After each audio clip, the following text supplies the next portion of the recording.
My name is Claire Ryan. I'm Kane County's recycling coordinator, and I'm so excited to be here today to talk to you a little bit about recycling. And we're going to take a deep dive. We're going to go beyond the basics of waste reduction in Kane County. This is our roadmap of what I'll be talking about this evening. We're going to look at waste in Kane County and Batavia by the numbers. Now, I had a coworker earlier in my career who used to warn me, never talk about data after dinner, because people tend to glaze over a little bit. Something about digesting numbers and digesting food at the same time doesn't play nice, but I'm going to ignore that warning and do it anyway. But I more or less contained that to the first few slides of the presentation. So if you find yourself saying, what's going on, this is too much, hang tight, because we'll get to some possibly less daunting material as we go, but I do think the numbers are useful for putting the story of waste and recycling in context.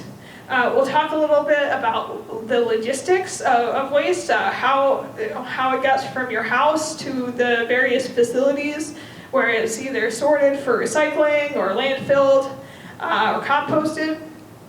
I will talk about Recycling Right in 2023, so that's all the latest guidelines about how to recycle your materials and how you can be the best recycler that you can possibly be, both at home and at work. We'll look at a few future opportunities for waste reduction. I'll talk about opportunities for recycling materials beyond what can go in your curbside bin offered through the county programs. And then we will also have some information about program events, upcoming events, and news. And finally, I should have time, hopefully, for some questions and answers. So, waste by the numbers. In 2022, Kane County residents discarded 262,495 tons of material, which equated to about 1.44 tons per household. This information comes from the waste haulers that pick this material up from households in Kane County. They all report to us at the end of every year about how much material they pick up. And this number, this 262,000 number, includes everything. That's the trash, the recycling, and the organic yard waste type material as well. So of that enormous number, 68.4% of it was trash. Now, I find that people have difficulty kind of conceptualizing what these enormous tonnage numbers mean. And it's always a challenge, in the recycling field to put it into terms that people understand a little bit better. My predecessor, Jennifer Jarland, used to talk about a trash train. Like, if you're putting this material on a train, how long would the train be? But she was coming up with trains that were like 165 miles long, which isn't entirely useful either. So for my real world example, what I did here is converted the tons of trash into cubic yards. Now, we're not compressing this material, it's basically as it comes out of the truck, out of your house. It would be this many cubic yards, so 1.5 million plus, and then converted that into TEUs. Now, what the heck is a TEU?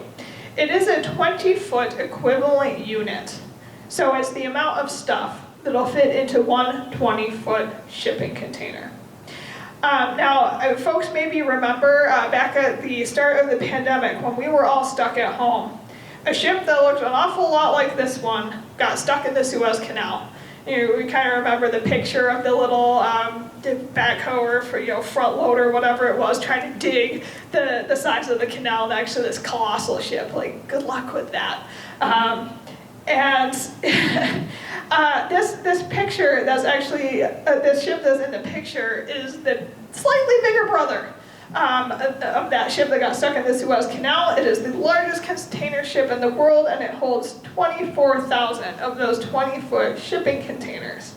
So, all this to say that the trash that we produce in Kane County in 1 year would fill this boat, the largest shipping vessel in the world, 1.5 times.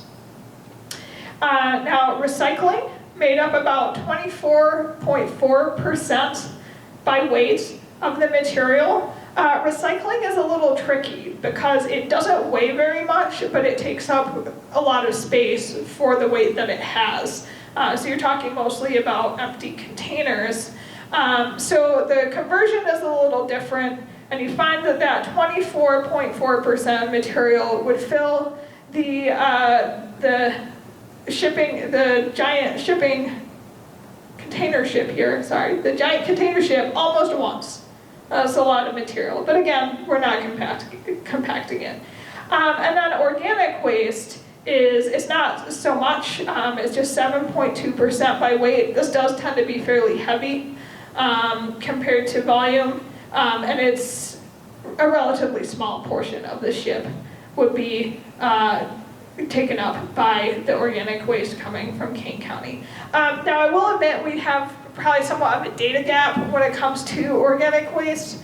As I mentioned, we got this data from the trash haulers. So this organic waste is only those yard waste bags and other materials that are picked up by the haulers. It doesn't include anything that's like from a city leaf or brush program, a township brush program.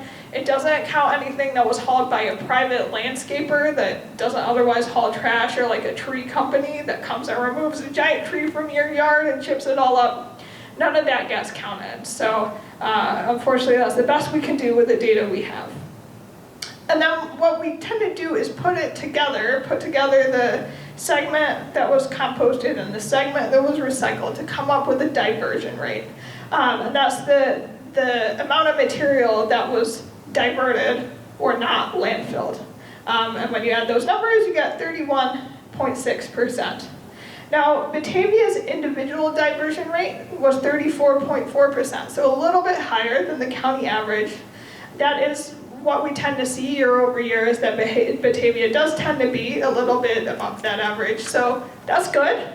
And then if you're interested on what it looks like at a household level, each Batavia household generated 5.8 pounds of trash, 2.4 pounds of recycling, and 0.6 pounds of that yard waste organics each day in 2022.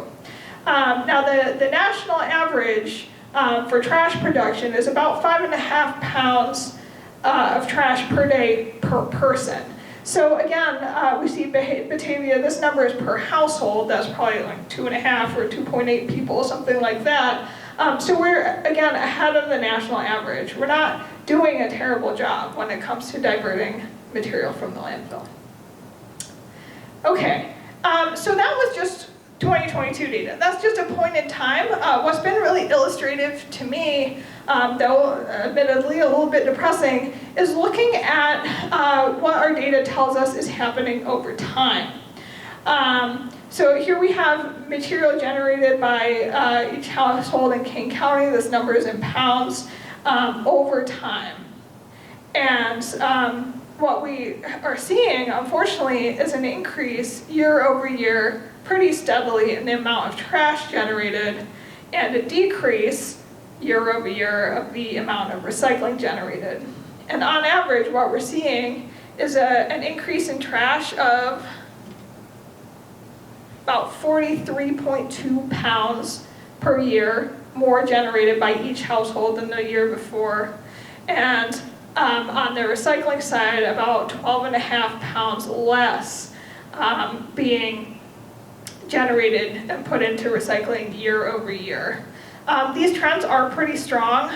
The R squared there for both of them is over 8, which is a pretty strong correlation for any activity involving human behavior. Human behavior is notoriously unpredictable, but so these are fairly strong trends.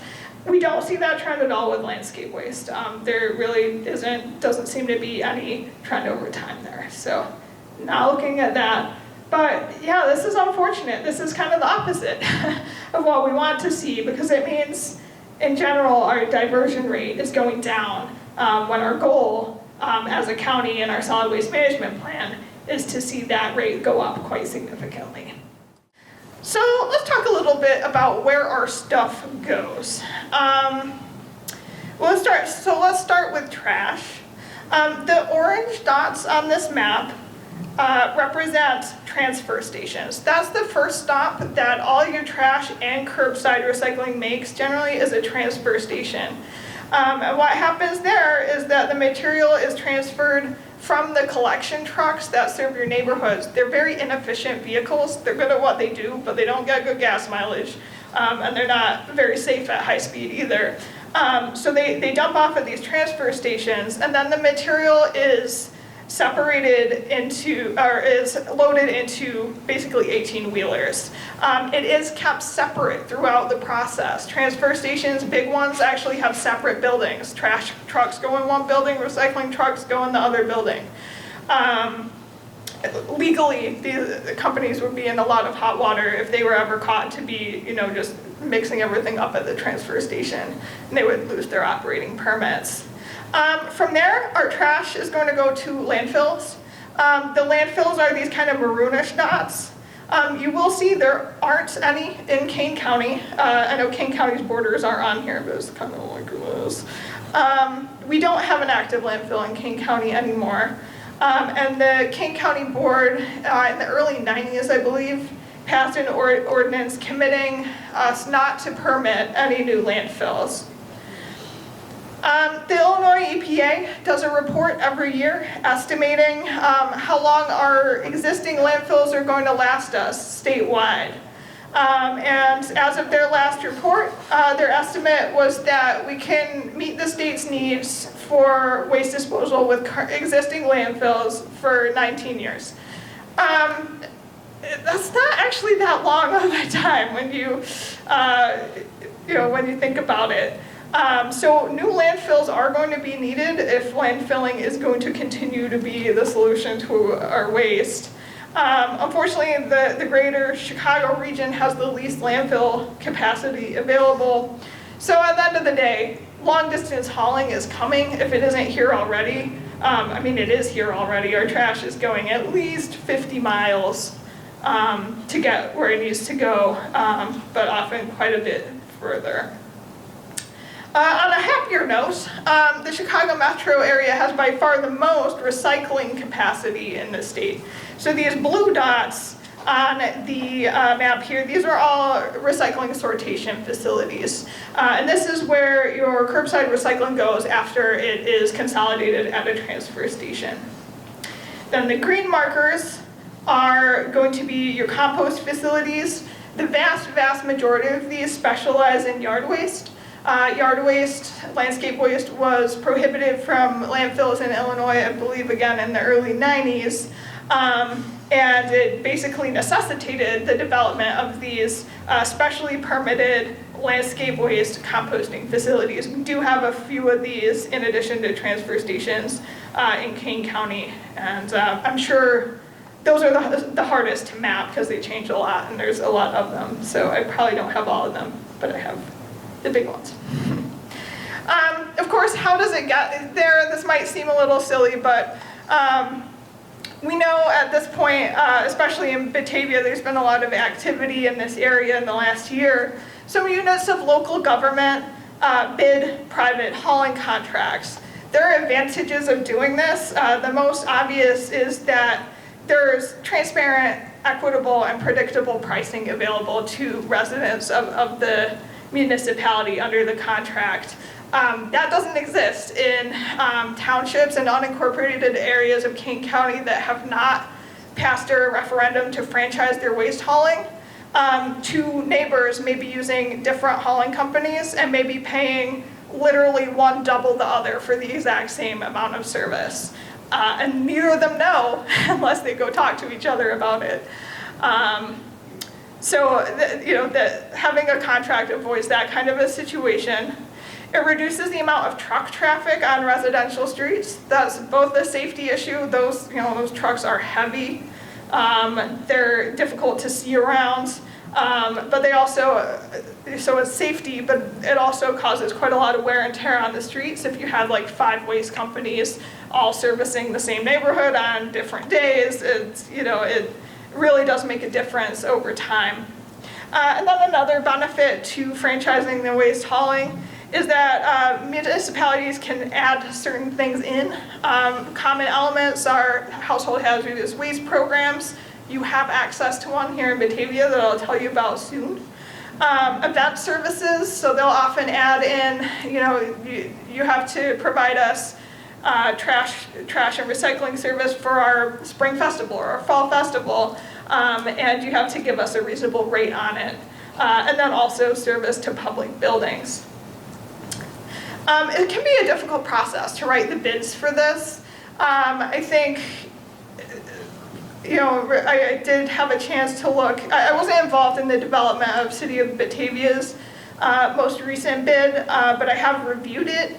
And they put some really interesting outside of the box options for bidding out there. Unfortunately, I think they got out a little bit ahead of where the waste haulers were on some of those options.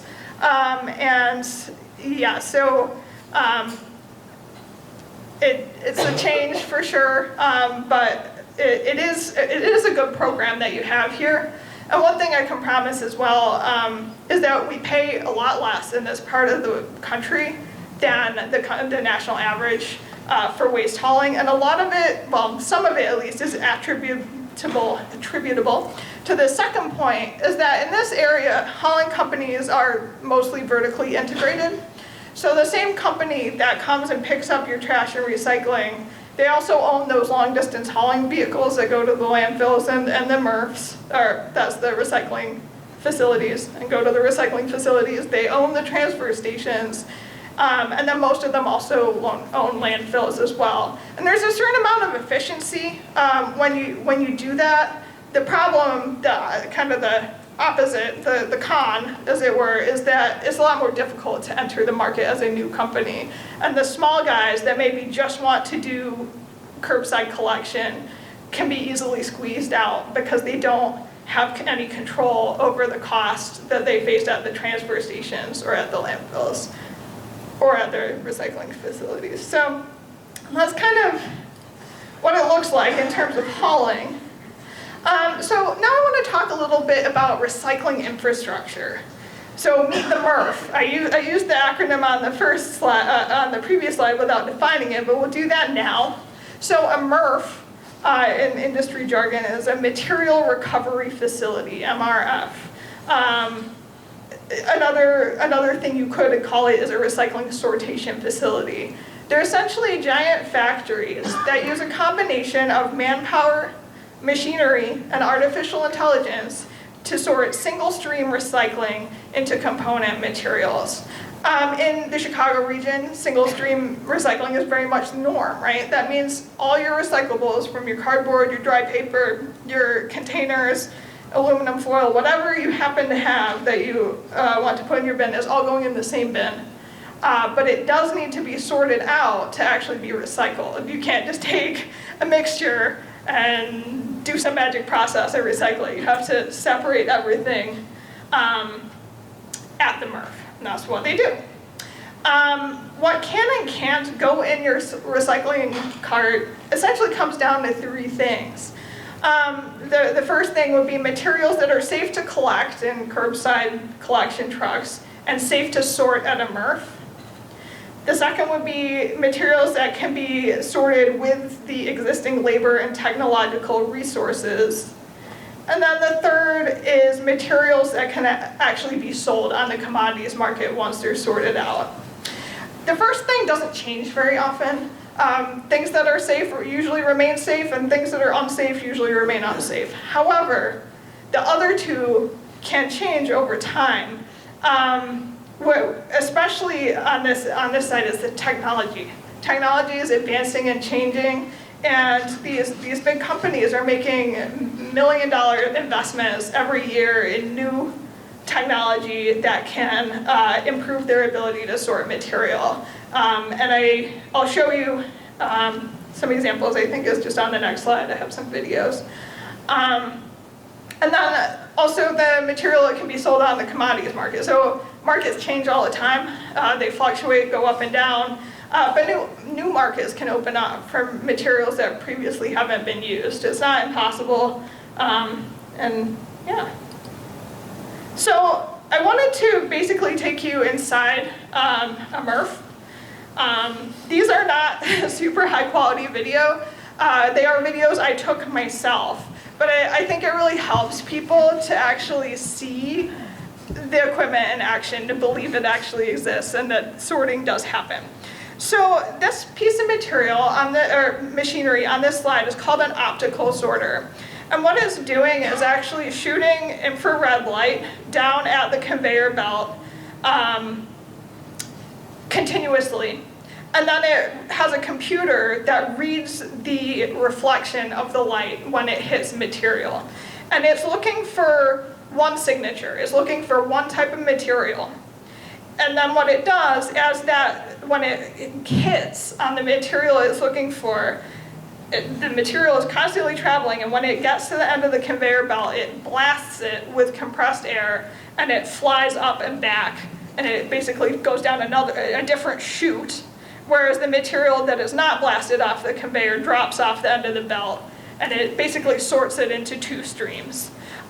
So I'll hit play on the video, you'll see that happen, you'll hear I don't know if you'll hear it, this might not be connected to the sound, but it makes a consistent psst, psst, psst, psst noise as that compressed air is going. So, it's probably going to be hard to see, but this is attuned to PET, which is the type of plastic that water bottles and soda bottles are made out of. So that's what's going to be flying towards the bag, whereas all the paper on this line is just going to drop off that. So let's get this going. There it goes.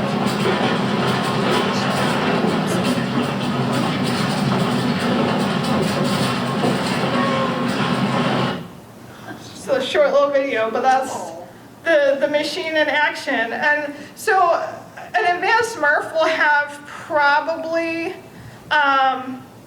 2 or 3 at least of these, possibly up to 6 to 10. They're expensive and they take up a lot of room, so that's usually the limiting factor, is how much room there is available to add more. Yeah. So when after the items that are not pushed in the back, they fall down, now then they go to another one and get resorted again? I believe, I don't remember exactly, but I'm pretty sure this machine is looking for flattened plastic that went in the fiber line. So it's assumed, once it falls down, it's assumed to be fiber, and there is a final quality control done by people. And I actually have a photo of that too. Oh, sorry. This went out of order, so I'm just gonna, that's the weirdest thing ever. So this was supposed to come up first. This is just a still picture. So this piece of equipment is called a ballistic sorter. Its job is to separate 3-dimensional objects from 2-dimensional objects. Right now, this ballistic sorter is turned off because it is completely mired in plastic bags. If you wanted a visual of why not to put plastic bags in your recycling, this will be it. They have to stop the equipment when it gets dangerously tangled and sends workers onto it and to cut it off.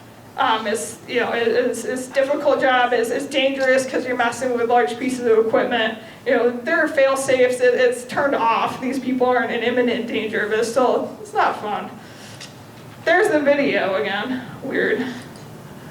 All right, let's try this one. So this one, assuming I can get it to play, is going to show an artificially intelligent robot arm picking stuff off a line.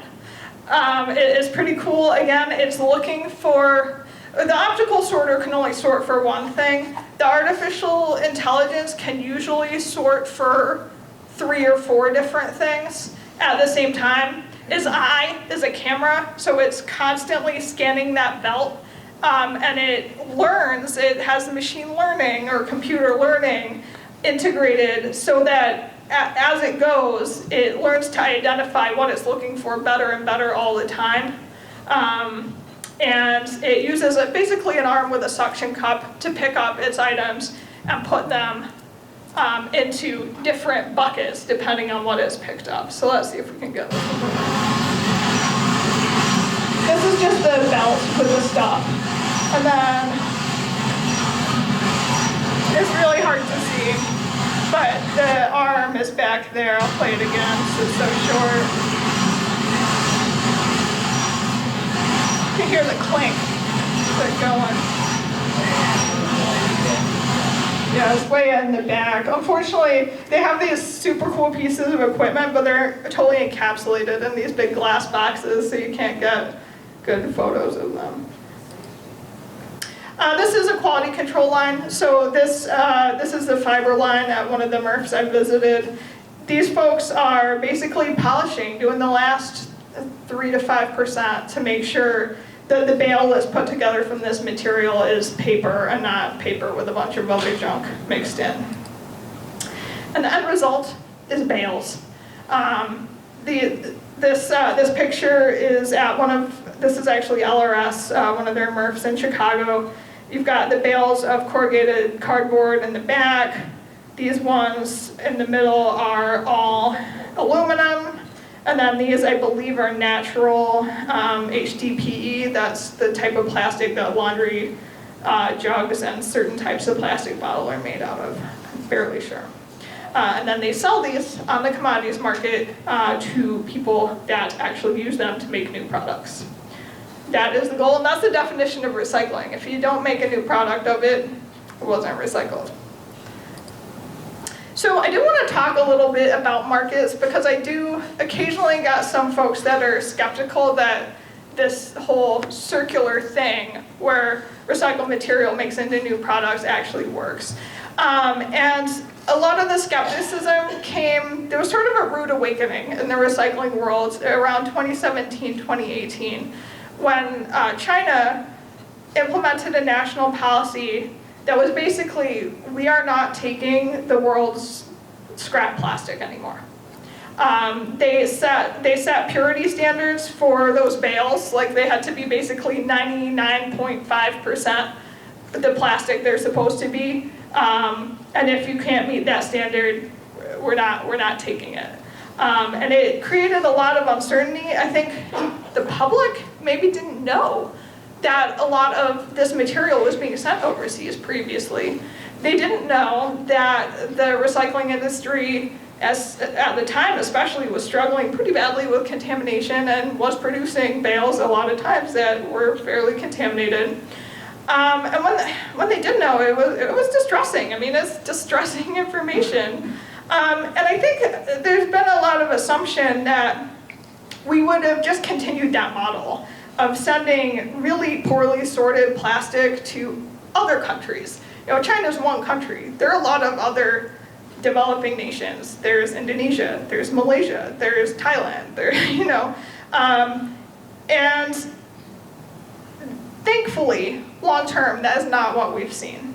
So the black bar on these graphs are non-Organization for Economic Cooperation and Development. That's basically developing countries are the black bar. That's your Malaysia, Indonesia, etc. And we did see in the first year after National Sword, we did increase some imports to those countries. Or exports of plastic waste. But over time, it was like almost halved in a year, and it's gone down quite a lot. The blue bar has grown a little bit. That's exports to Organization for Economic Cooperation and Development, so other developed countries, has increased modestly. Actually, the largest importer of US plastics is Canada. The second is Mexico. I believe the third is either Indonesia or Malaysia. But the bigger story here is that overall exports have decreased a lot. And what's happening is that we're finally seeing actually what a lot of people thought was happening to begin with come to fruition. There was a big press release. It actually just happened yesterday. Coca-Cola had an event at the original Lou Malnati's pizzeria downtown to announce that 100% recycled PET plastic bottles are going to be sold broadly in the Chicago region. They've had a similar event in Atlanta, Georgia, and one other major market. I don't remember what city it was. It might have been New York. But basically, they're rolling out 100% recycled PET bottles. They've made a commitment as a corporation to use 50% recycled PET in all their products globally by 2030. They couldn't do that if they hadn't established themselves as a major buyer of recycled plastic. So finally, we're seeing some of these companies that probably should have been doing this 25 years ago step up to the plate and actually buy recycled plastic and use it in new products. So this is a lot of information, but at the end of the day, is plastic recycling perfect? Absolutely not. There are major problems with it.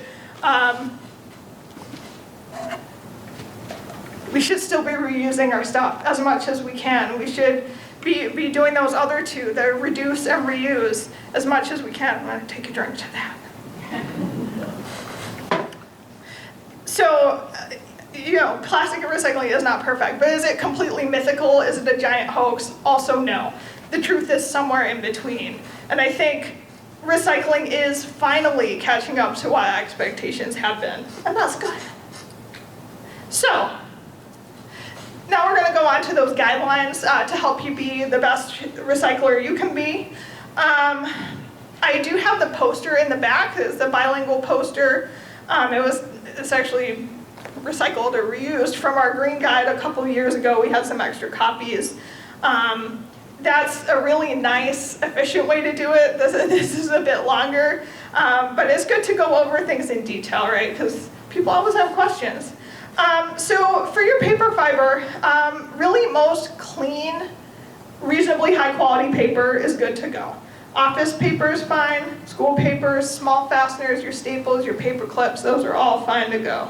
Junk mail, you don't even have to open it unless you see, sometimes people glue a nickel in there or some other weird thing to try and make you open it. Yeah, okay, take the nickel out, but if it's not like that, if it's just an envelope or a postcard, you can throw all that in your recycling bin. Magazines, catalogs, newspaper, paperboard boxes, that would be your tissue boxes and cereal boxes. Corrugated cardboard, please do empty those. I see people all the time just put their, empty and flatten them. People just put their Amazon box out exactly as it came to them, still with those annoying little pillow bubbles in. Please take those out. But once it's empty and flattened, that's totally fine to go in recycling. Pulpboard, egg cartons, your molded packaging pieces. A lot of companies now are shipping using molded paperboard instead of styrofoam. That's a good thing. And it can be recycled. Your paper grocery bags, relatively plain gift bags or wrapping paper are okay. One that people don't often realize is recyclable are layered cartons. So this would be empty and rinsed aseptic and gable top cartons. That's your milk cartons, your shelf-stable soup cartons. Those are larger, and then you've got your little ones, your milk and juice boxes. Yeah? With or without the little plastic? It's okay to leave the plastic tabs and stuff on. I have one more question. Yeah. So, you get a frozen pizza, DiGiorno or whatever, or whatever, all kinds of stuff in the freezer case, come in cardboard boxes. Yeah. However, I've heard that those are infused with wax or plastic and they can't be recycled.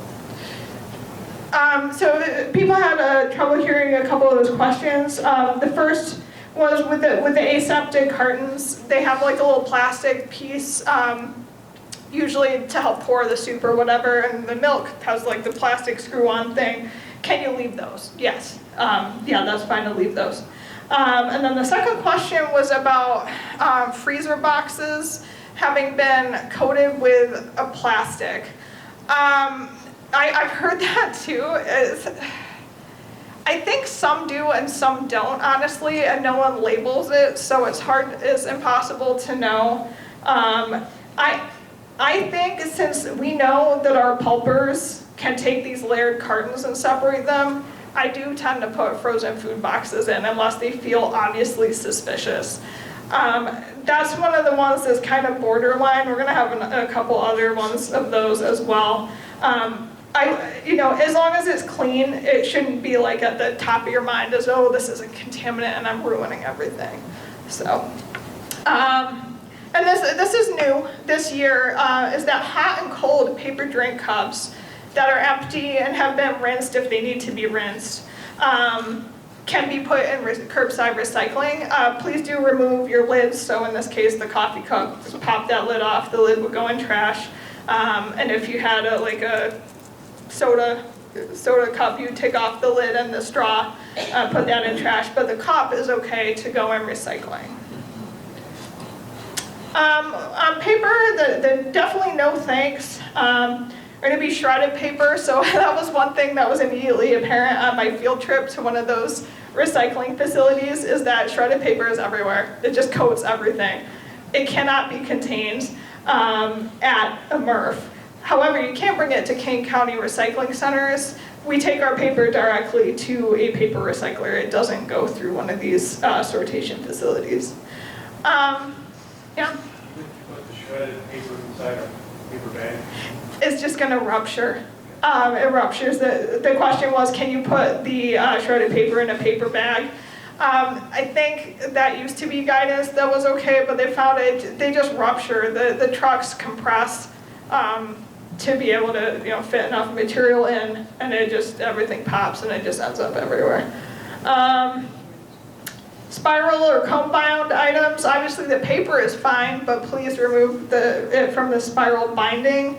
That becomes one of those tanglers in the equipment at the sortation facility. Laminated paper, cash register receipts, and carbon paper.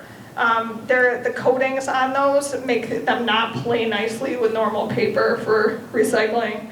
Then the gift bags, if they've got a lot of glitter and foil, glitter is like the shredded paper of plastic, like just gets everywhere. And yeah, just stickers, non-paper stuff. It's best to just reuse those until they really look ratty and then throw them away. Food or liquid contaminated paper or cardboard. The pizza box question comes up a lot. I guess my eyeball rule is if it's more than about 10% covered in grease, I'll either tear it apart to get the clean off and recycle that, or just throw it away. This box it's got grease on both sides. This is too contaminated to be recycled, unfortunately. Oil, again, oil and grease interfere pretty badly with the pulping process and prevent new paper from being made. Sanitary paper, whether it's used or unused, so that would be like paper towels, tissues, toilet paper. You definitely won't put your used stuff in because that's gross. But even unused, unfortunately, the fibers in it are too damaged and too short. It's already been recycled too many times, really, to be recycled again. Same goes for tissue paper. And then other layered items that aren't cartons or the cups. So paper cans, like a Pringles can. Paper those paper bubble wrap envelopes, the plastic on plastic bubble wrap mailers can go to curbside drop-offs. I'll talk about that in a minute. But the ones that are paper with plastic on the inside, unfortunately, shouldn't be recycled. Metal and glass is really easy. It's basically with your metal, you want to stick to food and beverage containers. So your tin cans, the labels aren't really a problem. You can just leave those. Aluminum foil is fine, but it should be rolled into like a three-dimensional shape. Otherwise, it has a high chance of ending up with the paper. Empty and depressurized, non-hazardous aerosol cans. So that would be like your food items, whipped cream. It would also be things like shaving cream, anything like that in an aerosol. What you want to do when it stops dispensing product properly because it's getting empty, you want to just hold it over the garbage can and hold the trigger down until both it stops dispensing product, but until it stops making any noise. It usually hisses as the propellant gas leaves it. And once that is totally empty, it can go in recycling. But if it says it's flammable on it, we'd really prefer, so that would be hairspray, spray paint. Those are flammable materials. We'd really prefer that it come through a household hazardous waste program. Glass, you want to stick to bottles and jars. Color it doesn't really matter. They should just be empty and rinsed. Again, labels are okay to leave on there.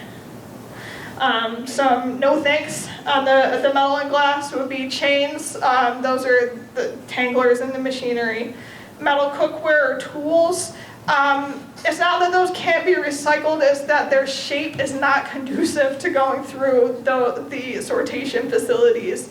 Any metal scrapper will accept your odd-shaped metal, like cookware, tools, furniture, anything like that. And we have a scrap metal dumpster at our facility on Fabian Parkway as well. Metal sharps are best kept away from other people. So these are razors, blades, needles, nails, that kind of thing. Hazardous material aerosol, I just kind of talked about those. Gas cylinders, propane tanks. We take the small propane tanks at Fabian as well. Otherwise, it's best to try and return those from where they came from the original vendor. And any non-bottle glass, auto glass, windows, mirrors, cookware, drinking glasses. The reason for that is that glass is usually tempered. It means it was cooked at a much higher temperature than your glass bottle, and it can't really be recycled with the glass bottle because they have vastly different melting points for coming back together to make stuff. Question on that? Yeah? Mason jars? That's a good one. I believe mason jars are okay because they're made for food, right? They're like your food packaging jars. That's okay. Yeah. So plastics. I tell people to stick to bottles, tubs, jugs, and jars. And it's not just me, it's kind of the recycling coordinators across the greater Chicago area kind of got together and said, this is the best guidance we can give. It's not to look at the numbers, because the numbers confuse the daylights out of people. It's just to know that if you've got a bottle, a jug, a tub, or a jar, and it's made of plastic, it's very, very likely to be a recyclable plastic. They should be empty, rinsed as needed. For rinsing, like people sometimes go overboard. You don't need to like soap it and have it be pristine to be recycled. It just shouldn't have big globs. That goes for anything. It should have big globs of material in it. For the plastic jars, especially like your peanut butter or pasta sauce, something really clumpy and sticky, a scraper, like a little silicone scraper, often does a better job than washing it to begin with. I do say, it has to be at least 1 inch big in some dimension to be sorted at the facilities. So like the little prescription bottles are okay, but anything way smaller than that is not going to make it. Then the maximum size would be the biggest consumer laundry detergent you could buy in a plastic container. That's fine. But people like to throw like coolers and all sorts of wild stuff in there, and that's not so great. So on the no thank you with plastics, film plastics, because of that picture I showed you earlier, they really don't want those. Simple films, so that's your number 1 or number 4 plastic bags. They often have that how to recycle, take me to a store drop-off on them. They can go to store drop-offs. I personally have been using Jewel and Meyer, I don't promote any company over another, but they have been more transparent about where they actually take that plastic than certain other companies that collect plastic bags. So I have more faith in Jewel and Meyer that their plastic collections actually do get turned into new products. Second least most wanted would be anything with a lithium-ion battery in it. Whether it's the battery itself or a device that has a battery in it, what happens is they get ruptured, either in the trucks when they're right in front of your house, that compressor goes and you threw your laptop in your recycling bin. If it gets cracked in the right way, it can actually catch the truck on fire right in your neighborhood, which isn't safe for anybody. But they also, those fires start in the sortation facilities all the time. Someone from one of the major haulers told me recently that they're basically accustomed to at least 1 fire a week caused by a battery. And they are prepared for it, but you know, you never know, I suppose. When you're playing with fire, you never know when it's gonna get bad. So anything you can do to keep those batteries out of the recycling is just great. Out of your recycling bin. They can be recycled. Actually, Home Depot and Lowe's both take lithium-ion batteries back for recycling. There are others as well, but those are the ones coming to mind. Other no's would be your synthetic fabric items and garden hoses due to that tangling. The large items, storage bins, furniture, coolers, again, there's just not really, the facilities are not equipped to sort those items. This one is one of those other borderline ones, like the frozen food boxes, clamshell containers, berry trays, and plastic cups. They're made from the same type of plastic as a water bottle or a Coke bottle, but they're made through a different process that makes them not play well together during the recycling process. As I talked about with that example about Coke now bottling in 100% recycled PET, they're hungry for that material, but what they really want is their own bottles back for recycling. They don't want it mixed in with all this other stuff. So I think there's a variety of capacity for the recyclers to actually sort it out properly. I think is going to change. This is one of the ones, these clamshell containers, I'm most confident will be broadly accepted in the next 2 to 3 to 5 of the outside years. But right now, the guidance is technically not to recycle them. Expanded polystyrene foam is a fancy term for styrofoam. It can be recycled curbside. There are a couple of drop-offs. One in North Aurora would be closest to here. And then your teeny tiny stuff, your utensils, straws, toothpicks, coffee stirrers, all that stuff. Toys and electronics, we'd love to have your electronics at the King County's recycling centers. And black plastics are my last kind of like borderline thing. It's not that they're super contaminating, but they have a lower recovery rate because those optical sorters can't see black plastic containers off a black conveyor belt. Any other color concerns in plastic? No. Okay. No. There was a color, there have been color concerns with, you might have heard Sprite bottles are now clear instead of green. That has helped PET recycling. For HDPE, that's plastic number 2, the laundry detergent bottles, they just sort that differently. They have natural, was undyed, and then they have dyed, and they bale them separately, and that seems to work. Yeah, Can I add to the black plastics thing? sure. My husband has a golf laser rangefinder. It points, okay, so I pointed it at the box that has the seed. It was black. It couldn't read it. So it's not really that it's against a black conveyor belt. The laser just can't see the black, period. That could be it too. That's what I was, and I read that too.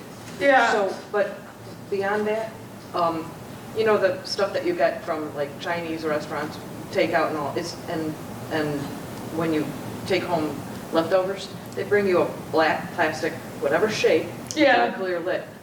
I personally, and my sister, you put those in your dishwasher, they don't melt. And just take it back the next time you go to a Yeah. restaurant and use your own reused plastic container to take your leftovers home They actually, again and again and again. yeah, I mean, that's a good idea. They did actually just change the state health guidelines to allow that more transparently. I'm not talking about having them put my food in for me to Yeah. take home. I'm talking about, instead of you giving me a styrofoam thing or whatever, I just take out my own container and I take Yeah, my it used own to be food. illegal, is what she's saying. Yeah. You used to not be able to do that, and Well, now you can. It's, When did they change that? Because it's gotta be a while. it does depend who was putting the food in. So yeah, this Right. would, this new change would be that allows the actual vendor to put the food in your own Oh. container. No, I'm If just it talking was just about you meat. scraping off your plate, yeah, That's what I'm saying. it's, Well, I yeah, was gonna say, they used to Yeah. have it where they took it in the kitchen and did it No, themselves. no, that's not what I'm saying. Now you do it yourself. Do so it yourself. You can put it in anything you want. Do it yourself. Actually, Right. but, oops, there we go. I got all excited and I think I clicked through some slides. We have one more I want question. to add something to it, because I've been in the packaging world for years. Yeah, We also got kicked out of China before any of this started happening because of the black plastics. They couldn't use them, and we were sending too much stuff that was had black plastic in it. So that's why they started reducing it down long before when they started showing these numbers. long before National showed the black. Yeah, that's interesting. I don't know why black plastic is so popular to begin with.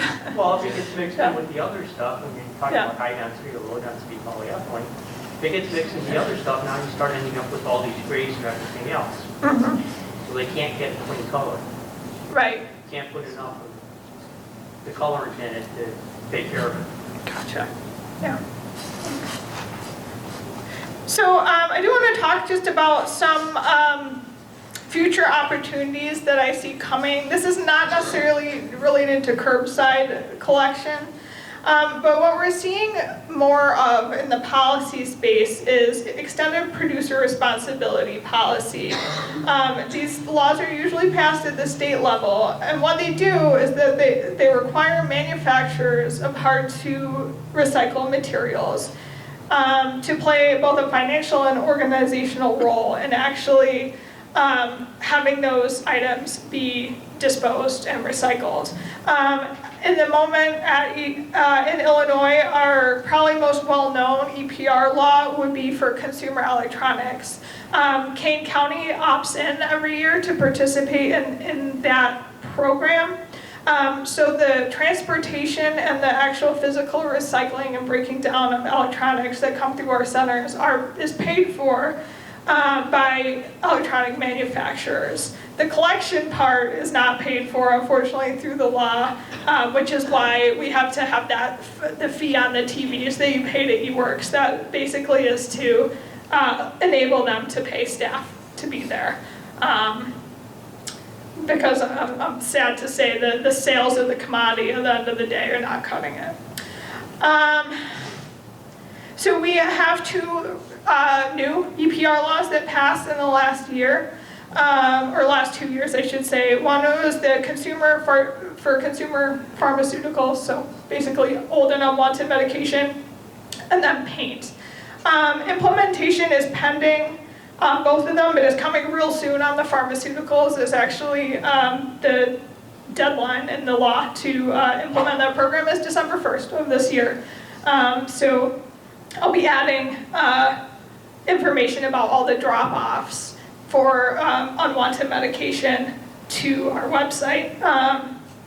And yeah, I think we're gonna have about, I think it was 15 drop-offs. And there are some that won't be covered through the law that'll continue anyway, so we'll have pretty good distribution throughout the state. Paint just passed in the last session, so we won't see that implemented until 2025. Interesting, this one was a, what do you call it, it was like a Hail Mary that didn't quite get caught.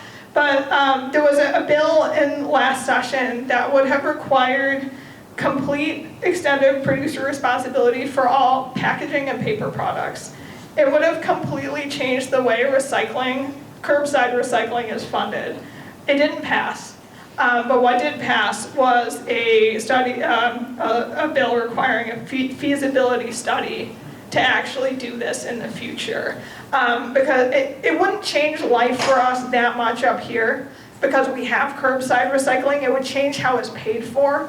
But it would completely change the game in southern Illinois and in rural areas that do not have curbside recycling. Suddenly they would have it. And the producers of these products would be, in theory, paying for it. It would be pretty exciting. Other potential EPR materials, those batteries, please. Solar panels, that's going to be a need more so in 10 years than it is today, but it's still coming and we know that. Similar wind turbine blades, mattresses, carpet, those are all, right now, I don't have anywhere I can tell people that they can readily recycle mattresses or carpet or solar panels, honestly. Another future opportunity would be to fix composting a little bit. So today, food scraps make up about 17.5% of landfill material in Illinois. Food scraps in landfill, what they do, they just decompose and they make methane gas because it's anaerobic decomposition that makes methane. Currently, our composting facilities, I talked about that on an earlier slide, they're really focused on landscape waste. Within their permits, they are allowed to take up to 10% of their material at any time by volume can be not landscape waste. And that's why you've seen certain programs perhaps around the county during the landscape waste season, they let people mix food scraps in with their landscape waste. And that's what's going on, is they're working within that 10% wiggle room of these facilities' ability to take it. However, they're seasonal. If they go over that 10%, they're going to get fines, possibly, or at least face the potential of fines from IEPA and of losing their permits. And their siting process, if they want to become a fully licensed composting facility that could take as much food scrap as they want, is the same process as siting and permitting a landfill, which is very, very hard to do. So some solutions that I might foresee in the future will be tiered permitting, like something between landscape waste composter and landfill, because there seems like there's a big gap there. It is really important to build markets for finished compost. I mean, even right now, just with the landscape waste, they're composting all this material because it has to be done by law, but they're having difficulty at the end of the day finding buyers for it. And then hyper-local composting. I'll be back here on May 8th to talk about how you can compost. Yay! I did definitely want to touch on our household hazardous waste home collection program. So all City of Batavia addresses are eligible. I don't know if there's anyone here from City of Geneva or Mill Creek subdivision, you would also be eligible. For a once-a-year collection of up to 70 pounds of mixed household hazardous waste. There's no cost to use this program. How it's paid for, there is a $3, so this is just in Batavia. I mean, Geneva pays it too, it's just a different rate. But in Batavia, it's a $3 per household per year fee that's paid to the city by the hauler as part of their contract. So you never see any cost associated with the program. Is basically cooked into what you already pay for trash and recycling. It does book out in advance, especially in Batavia and Geneva, so it's not something where you can call and say, I did a house clean out, I left all this stuff in my driveway, I need it gone tomorrow. That's just not how it works. You do need at least 3 to 5 weeks in advance to book the appointment and have them come. Our contractor that actually manages the program does the scheduling and actually comes to your door and does your stuff. It's called Clean Harbors, and their number is right here, 866-466-5060. The once per year, is that a calendar year or a rolling year? That's a Like, good did you do it in question. December and January, or? It's kind of, it's technically by calendar year. Okay. They don't check it real careful. I look at it and I only get mad when they're going to the same house like 2 months in a row. Yeah. But for the most part, we do want to keep it on a calendar year. If anyone doesn't know about it, I want to make sure you do. We have King County Recycling Centers, 2 in the county, open Monday through Friday. One is at 517 East Fabian Parkway, very convenient to Batavia. The other one is up in West Dundee. The materials they take are those consumer electronics through the take-back law I talked about. We do have a cost for TVs and computer monitors. It'll either be $25 or $35 depending on the size of the screen.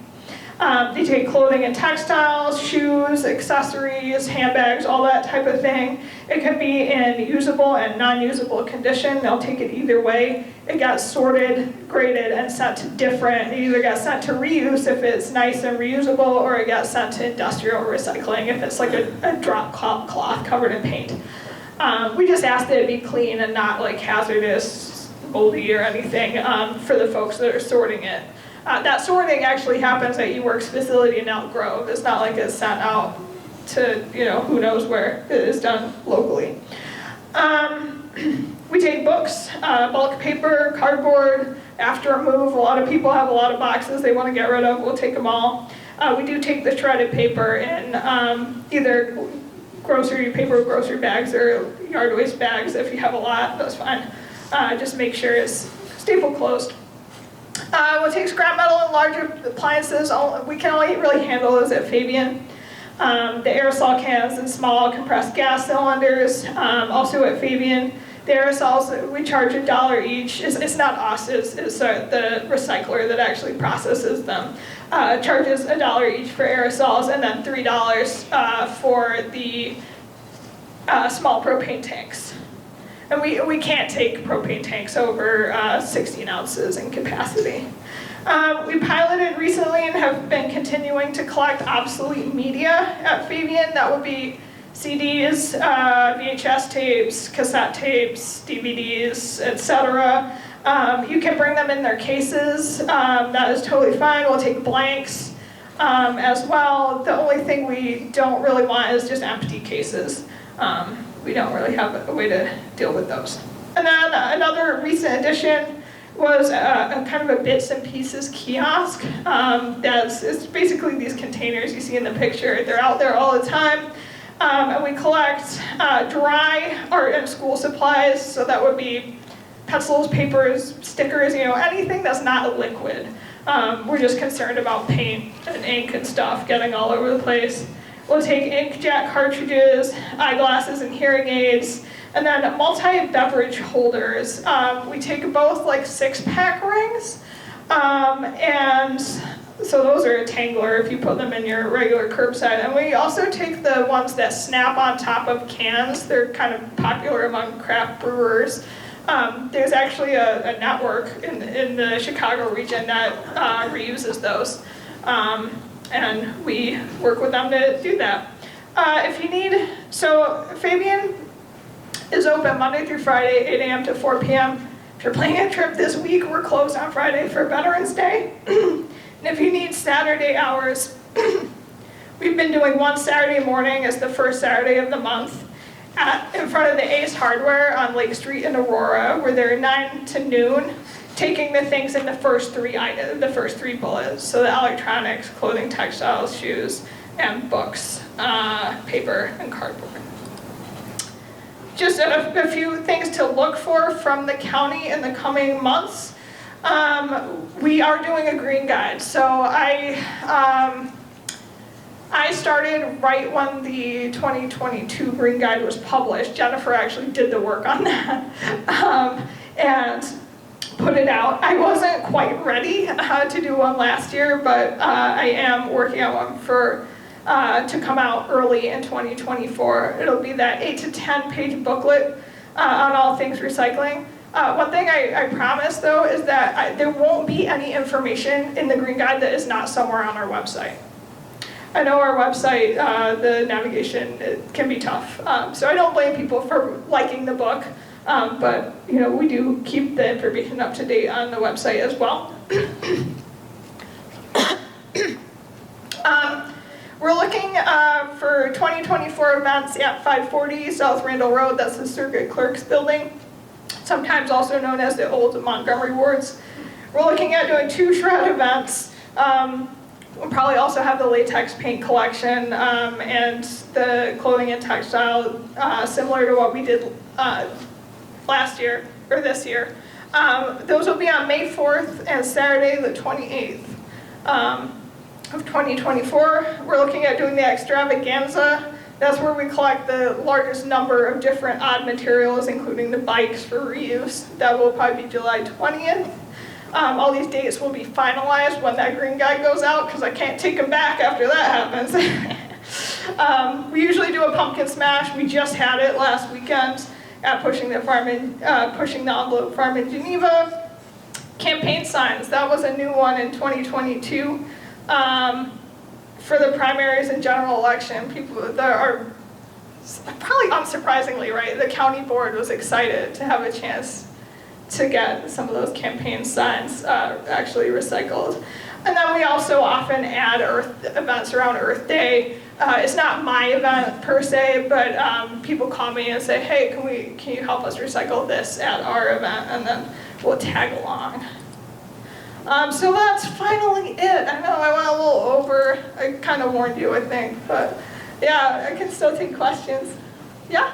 Light bulbs, fluorescent light bulbs. Ah, I tried to take that to Fabian, and he said no. yeah, so we do try and keep the recycling centers as glass-free as possible. We do have recycling for fluorescent tubes and CFLs at the Ace Hardware in Geneva. Do they take them at Batavia City Hall? Nah, They used They use, Yeah. they don't Do use they take anything? No. no. None? Not a different. Oh, what about the pills? Home Depot is. You can still go to the police. Pharmaceuticals. The Home Depot? Oh, that's I know Lowe's, so, No bottle. But no recycling, No. no batteries, nothing? Oh, wow. Lowe's up in St. Charles has a vestibule, like in their front vestibule, a thing for rechargeable batteries and CFLs. I don't know if they take the tubes. Our program through the Ace Hardware in Geneva on State Street, that will take both the tubes and CFLs and LEDs actually. And then I've heard Menards too. They don't advertise it, but I've heard they'll take tubes back as well. Yeah? Did you say you would take the LEDs The Ace Hardware in Geneva? in Geneva, yeah.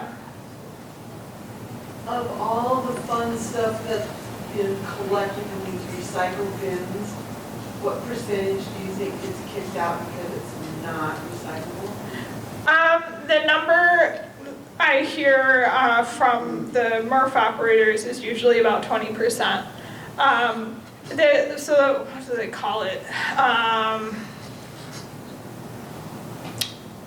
Trying to think of the word. It starts with an R. So residuals. There we go. They call it residuals. It comes off the line, and they call it residual. And it's about 20% of what comes in. Some of the better MRFs that have the capacity to do it will run their residual line back through the whole line again to see if they missed anything, one of the ones I visited does do that. So they're really trying, but there is just a lot of junk that goes put in. Yeah. So since we're coming up on the season, I saw it on both slides, wrapping paper, Yeah. in the do and the don't.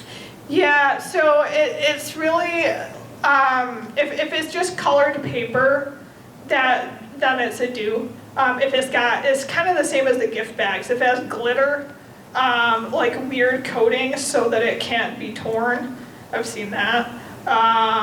Or foil, like a lot of metallic foil, it should probably best go in trash. You said art supplies at Fabian, does that include like pens, pencils, that sort of thing? Yep, yep. And alkaline batteries, the city of Batavia used to take those, but they don't anymore. Yeah. Alkaline batteries can be tough. The problem with them is that they're cost negative to recycle. So, like, it can be done, but it costs more to do it than the value of the material that comes out. City Hall in Geneva still does it, and they don't check IDs. You didn't hear it from me. Except I'm on television. Oh no. Yeah. St. Charles too. And the county does collect batteries, all types, except for car batteries. But we'll take any battery that you have, even damaged ones, at the July extravaganza. Unfortunately, like I've thought about trying to add batteries to the shredding events, and there's cost problems, like I said, there's a cost negative, so we're paying to do it, so there's that, but there's also just the logistics of moving a ton of stuff. It literally is a ton of stuff when we collect batteries. It's pretty challenging, so we'll see, but definitely in July, I promise. Yeah. On your website, do you ever share events that other organizations are running, especially going into back to school time, where, you know, people that are like, hey, we are collecting school supplies for X, Y, and Z, or kids' books for X, Y, and Z? Yeah. Similar to what Sparrows does in Page. So I put, when I started at the county, I put what's new section at the very top of our homepage.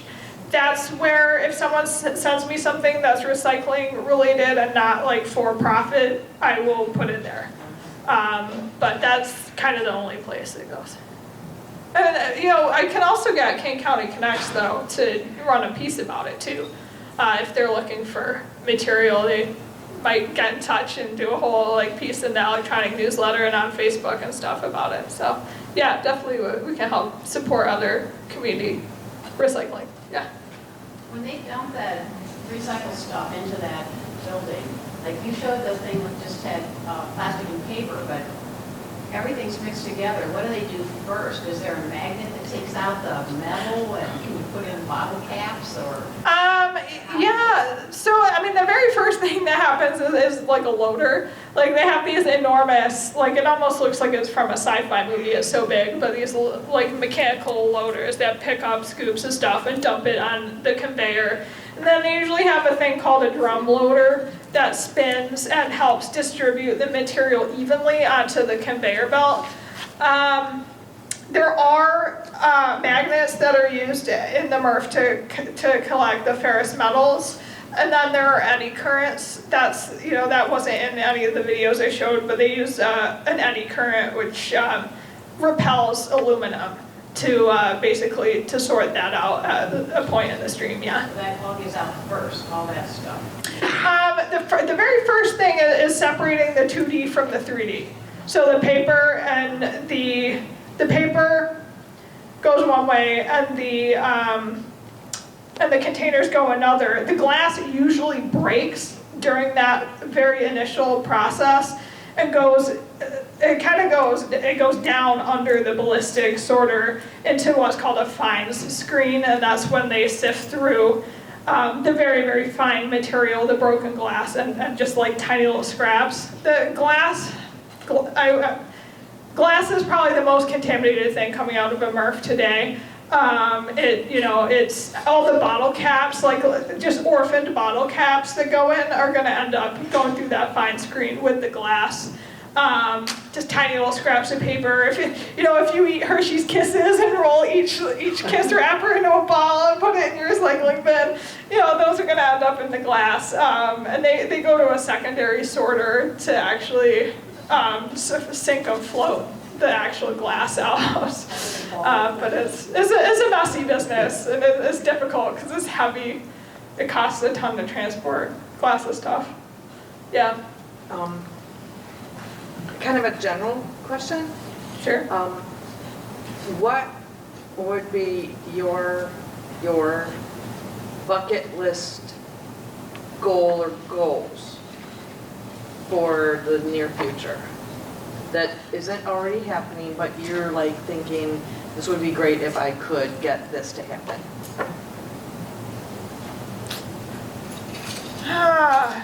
That's a really good question. I should have a better answer. I mean, I'd love to see. We have an ordinance in Kane County that requires commercial entities, including like multifamily buildings, to have recycling. However, you're looking at the education agent and the enforcement agent for that bill, in addition to the 25 calls I get literally every day about how to recycle random stuff. There is no time to actually enforce it. There's no money put towards actual enforcement. So that would be one, is to have the ordinance be taken seriously and have it be part of code enforcement. have it be part of like permitting, that when you design a new construction, you need to actually plan to have a recycling dumpster. You can't just have a corral that fits one dumpster. Well, Yeah, on that note, yeah, I've been thinking for years, I would love to be able to support, and I'm sure you have people, like on a volunteer basis, in an educational capacity. Would you ever consider having volunteers to kind of help you, I don't know, maybe go to events and help educate people? And more Yeah. often than you yourself can physically do that. I think there's potential for that, definitely. We'd have to kind of talk about what that might look like, and you know, it's always a matter of trying to find, you know, someone's interest and passion and match it with what we need, and then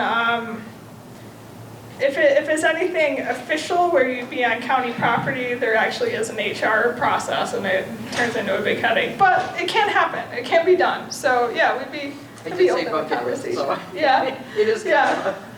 Yeah, unfortunately, government, you know, it makes things easy in some ways and hard in other ways, so, yeah. Okay. Yeah. When in doubt, what would you rather see if I'm holding something and I have I'm in doubt as to whether it's garbage or recycle? Would you prefer to go in the recycle, or would you prefer to go landfill? You know, unfortunately, the thing, I mean, yeah, the things my colleagues say is if in doubt, throw it out. I would say if in doubt, call me. Put it aside and give me a call, you know. But I do end up telling people a lot of the time, unfortunately, there just is no recycling mechanism for certain things. Like, I got calls a lot about like broken Sterilite containers. There's just nowhere to put it, unfortunately, like air mattresses, kiddie pools, blah, blah, blah, you know, giant plastic things, toys. Yeah, there is a lot that at the end of the day, you just gotta throw it out, but, or donate it if it's donable. Or don't buy it. Yeah. There is that too, yeah. You know, my eco guilt runs deep. I only buy my kids' stuff. Try not to buy my own stuff. I see treated lumber on one of the drop-off locations here, but what about untreated lumber? Wood, is there any recycling available for that? Not really. So the construction and demolition debris facilities are kind of where wood should go. But they're not really designed for like residential use. They're more designed for,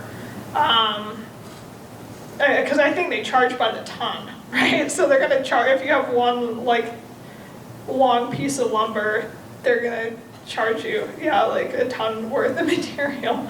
So right now I don't have great options for just kind of scrap wood. Other than burn it, I mean, you could definitely chop it up and put it in your, so like Kane County open burning is regulated by most of the municipalities, but if you have like a little fire pit, like a contained fire pit, you can burn your wood for sure. Thanks for hanging in with me. I know it's a lot of information. Thank you.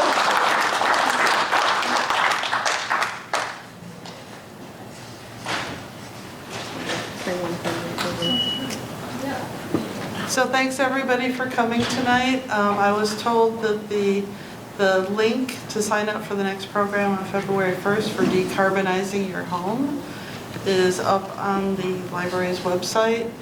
And Claire will come back on May 8th for a composting program. So thanks so much for coming. If you have any other additional questions, we'll stay for a few more minutes.